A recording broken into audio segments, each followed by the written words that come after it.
Welcome. Today, HS first year accountancy unit number 3, recording transaction 2, multiple choice question. Let us start. First question, पहला question ये है, goods costing rupees 8,000 and sales price rupees 10,000 are we done by proprietor for personal use. We done by proprietor for personal use ये होता है drawings, तो drawings debit होता है. Goods taken हो गया, गुड्स टेकन होने के साथ साथ परचेज अकाउंट क्रेडिट हो गया. So drawings account debit, purchase account credit with rupees 8,000. So हम लोग को देखना है drawings account debit, purchase account credit हो रहा है. एक नए नंबर में दिया drawings account will be debited and cash account will be credited. No, this one wrong. B drawings account will be debited and purchase account will be credited 10,000, ये भी नहीं होगा. C drawings account will be debited and purchase account will be credited with rupees 8,000. Yes, C number होगा इसका answer. Now question number 2. Radha, a furniture dealer use furniture costing rupees 20,000 for office purpose. Sale price of which was rupees 25,000. So ये होगा Radha furniture dealers, किसका दुकान था? उसका furniture दुकान था और फर्नीचर कितना बिक्री करना उसके लिए परचेज होता है. तो इसमें होगा, ये ड्राइंग्स इसमें नहीं होगा क्योंकि ऑफिस पर्पज के लिए दिया हुआ है यहाँ पर क्वेश्चन में. सो ये हो जाएगा furniture account will be debited and purchase account will be credited with rupee 20,000. 25,000 भी नहीं होगा. इसके बाद चलते हैं क्वेश्चन नंबर 3 पर. Cash receive rupee 12,000 from Tania enterprise whose account was written off bad debts of last year. यानी कि तानिया एंटरप्राइज का जो अमाउंट था वो 12,000 उसको लास्ट ईयर बेड डेब्ट्स लिखा गया था, भी रिसीव हुआ है. सो इसका होगा entry cash account debit to bad debts recovered account. But इसको देखने का आंसर हो जाएगा cash account will be debited, bad debts account will be credited. B number A भी नहीं होगा, ए नंबर भी नहीं होगा. C number cash account will be debited and bad debts recovered account will be credited. Yes, answer होगा इसका C. इसके बाद next point question number 4. Paid rupees 5,000 to peon as advance. Advance payment किया गया है. एडवांस जब payment किया जाता है तो उसमें जो है पैसा डिक्रीज होता है. तो salary account will be debited, no, and cash account will be credited. Salary होगा ही नहीं डेबिट क्योंकि एडवांस दिया हुआ है. तो सैलरी अकाउंट विल बी में भी सैलरी अकाउंट डेबिट दिया हुआ है. सी में दिया है advance account will be debited rupees 5,000 and salary account will be credited rupees 5. ये भी नहीं होगा क्योंकि सैलरी अकाउंट को डी नंबर पॉइंट पर advance account will be debited rupees 5,000 and cash account will be credited. ये होगा इसका answer D. Now question number 5. Which one is not as one of the rate of GST. 12%, 18%, 10%, 28%. सो ये वर्तमान के लिए ये होगा 10% होगा, जो कि अभी तक जीएसटी रेट में नहीं दिया गया है. Question number 6. For purchasing of goods from same state union territory, which of the following is not applicable. यानी कि for purchasing of goods from the same state which is not applicable, कौन सा नहीं होगा? CGST होगा, IGST, SGST, UTGST. यानी कि इसमें B जो होगा एप्लीकेबल नहीं होगा क्योंकि अदर स्टेट से जब परचेज होता है तब इसका बाद सेल्स होता है, तब IGST का अप्लाई होता है. Question number 7. Input GST is not reverse in. Input GST किसमें नहीं रिवर्स किया. परचेज रिटर्न रिवर्स होता है. B goods destroy by fire, इसमें भी रिवर्स होता है. गुड्स डोनेटेड, इसमें भी रिवर्स होता है. यानी कि किसमें रिवर्स नहीं होगा? Point number C, repairs and maintenance में इसको जो है और बिल्डिंग, इसमें जो है रिवर्स नहीं होगा. Question number 8. Input IGST is not adjusted against output IGST, output CGST, output SGST. यानी कि ABC तीनों के साथ होगा. ये जो है D है इनपुट CGST के साथ ये जो है एडजस्ट नहीं किया जाएगा. Now question number 9. Which of the following is not used when goods are purchased.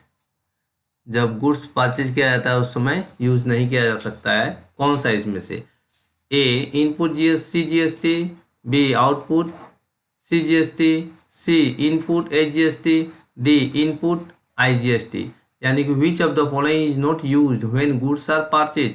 सो इसका आंसर हो जाएगा output CGST। 10 which of the following is not used when goods are sold, कौन सा इसमें यूज नहीं होगा जब which of the following is not use when goods are sold, 10 का। सो आउटपुट CGST जब वस्तु बिक्री किया जाता है तब दरकार होता है, आउटपुट IGST इसका भी होता है, आउटपुट IGST भी होता है, बट इनपुट SGST एप्लीकेबल नहीं होता है सेल के टाइम में। Question number 11, when motor vehicle is purchase by non transport enterprise GST paid is debited to, यानी कि यहाँ पर नॉन ट्रांसपोर्ट एंटरप्राइज का बात कर रहा है, इसलिए GST अगर इसमें पेमेंट होता है परचेज के टाइम में तो क्या होगा, मोटर व्हीकल में ही डेबिट किया जाएगा, इसके सिवाय कोई इसमें ऑप्शन ही नहीं होता है। अगर ये जो है नॉन ट्रांसपोर्ट के जगह में ट्रांसपोर्ट एंटरप्राइज होता है तो जो होता है इनपुट CGST हो, इनपुट IGST हो, ये सब हो सकता है। इसके बाद चलते हैं क्वेश्चन नंबर 12 में, when wages and salary are paid, इसका कौन सा करेक्ट होगा उसको देना है। GST paid is debited to input, no. B number GST paid debited to wages and salary का है, GST बी नंबर भी नहीं होगा। Number C, GST is not paid on wages and salary, yes यही होगा इसमें। D, GST is debited to input IGST account, ये भी नहीं होगा, यानी कि इसका आंसर हो जाएगा C। Question number 13, which of the following is not applied when goods are purchase from within the state, within the state में कौन सा नहीं होगा, यानी कि विद इन द स्टेट में होगा तो सीधा ये एक ही बात है, अगर इसमें CGST होगा, बी नंबर SGST होगा, IGST नहीं होगा, integrated goods and service tax नहीं होगा, UTGST भी होगा। Question number 14, which one of the following is not a feature of GST, कौन सा इसमें फीचर नहीं है GST के लिए, तो इसमें देखना है it is an indirect tax, ये होगा, इट इज डेस्टिनेशन बेस्ड, ये भी होगा। C number GST paid is cost, ये नहीं होगा, C नंबर नहीं होगा। D number dual aspect tax, यानी 14 का C होगा।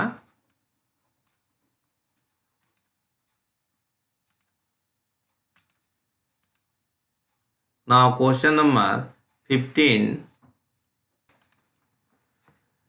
Number question, which one of the following is not applicable in combination, A CGST and SGST, ठीक है, B CGST एंड UGST, ये भी ठीक है, C IGST, ये भी ठीक है, D IGST एंड SGST, ये कॉम्बिनेशन नहीं है, नॉट एप्लीकेबल इन कॉम्बिनेशन में बोल रहा है तो ये नहीं होगा एक ही साथ में। Question number 16, GST collected is, GST जो कलेक्शन किया जाता है is an asset, a liabilities, an income, an expenses, actually ये होगा GST कलेक्टेड इज टीचर as an liabilities. Question number 17, which of the following goods and services is not exempted from GST, कौन सा इसमें exempted नहीं है, तो इसमें हो जाएगा A है payment wages and salary, B है इलेक्ट्रिसिटी वाटर, C है supply of services to government, D है payment of fees to lawyer, ये नहीं होगा, इसका आंसर हो जाएगा D। Question number 18, which of the following goods and services is not exempted from GST, royalty or copyright exempted, supply of services exempted, educational services D, ये भी exempted है, यानी कि इसका आंसर हो जाएगा telephone bill is not exempted from GST। Question number 19, in which of the following cases GST is not reverse, यानी कि goods sold, B goods distributed as free sample, C purchase return, D goods destroyed, यानी कि in which of the following cases GST is not reverse, 19 question का answer होगा A goods sold, इसमें जो GST reverse नहीं होता है, setup होता है। Question number 20, in which of the following cases GST is not reverse, इसमें कौन सा जीएसटी रिवर्स नहीं होगा? A goods given a charity, इसमें होगा। B goods withdrawn by proprietor, इसमें भी रिवर्स होगा।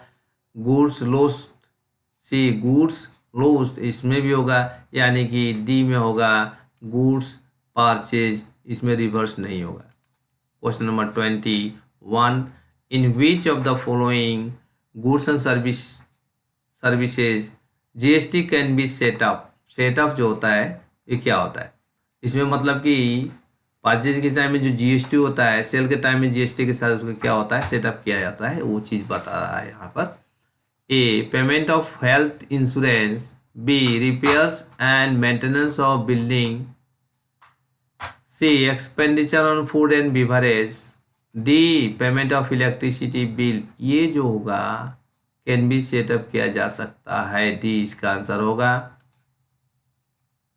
Number 21, debit balance of personal account indicate A amount receivable, B amount payable, C cash in hand, D an expenses. Personal account यानी कि इसमें हो जाएगा अमाउंट रिसीवेबल हो जाएगा, ये डेबिट बैलेंस और पर्सनल अकाउंट अमाउंट रिसीवेबल होता है। Number 22, the balance of cash account indicate cash in hand होना चाहिए, ये बी नंबर में इसका आंसर है। इसका आंसर हो जाएगा B number cash in hand, यानी कि कैश अकाउंट में कैश इन हैंड शो करता है, डेबिट बैलेंस जो भी रहता है। Question number 23, the credit balance of bank account indicate, credit balance of bank account indicates A balance in bank, B amount payable by bank, C amount payable to bank, none of the above. Actually इसका ये होगा answer number C होगा, option number C इसका option होगा। Credit balance of bank account indicate, credit balance होने का मतलब है बैंक में पैसा जमा देना होगा। Question number 24, the credit balance of bank passbook indicate, credit balance जो बैंक पासबुक में है उसका जो है इसका मतलब ये होता है कि बैंक में अपना पैसा जमा है, यानी कि option number A balance in bank. Question number 25, the total of debit side of an account exceeding the total of credit side of an account indicates, यानी कि डेबिट साइड ज़्यादा होता है क्रेडिट साइड कम होता है, तो उसको कहते हैं डेबिट बैलेंस। डेबिट साइड ज़्यादा होगा क्रेडिट साइड कम होगा तो डेबिट बैलेंस उस अकाउंट को कहा जाता है। Question number 26, debit balance in a nominal account show, debit balance अगर नॉमिनल अकाउंट में क्या आता है, income gains and profit expenses and losses, तो इनकम गेन्स होता है क्रेडिट बैलेंस, इसका हो जाएगा बी इन ऑप्शन, यानी कि expenses and losses debit balance nominal account का शो करता है। Question number 26, which of the following account have only credit balance, कौन सा इसमें से क्रेडिट बैलेंस है? A reserve fund, B capital account, C account payable, D all the above. इसका question number 26 का ऑल द अबव, कारण कि सभी का जो है ए बी सी तीनों का क्रेडिट बैलेंस शो करता है। Question number 27, which of the following account is increase by debit entry, कौन सा इसमें डेबिट होने से इंक्रीज होता है, यानी कि ए नंबर ही होगा, यानी plant and machinery account increases debit होगा, sales account increases credit, purchase return all the above, यानी कि इसका ऑप्शन हो जाएगा A plant and machinery account increases debit होता है।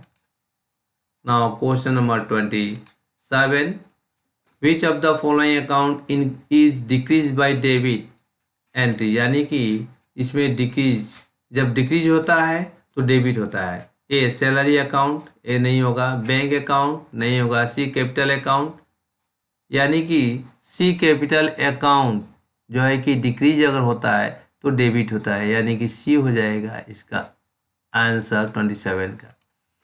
Question number 28, in ledger A कौन सा होगा इस ऑप्शन में?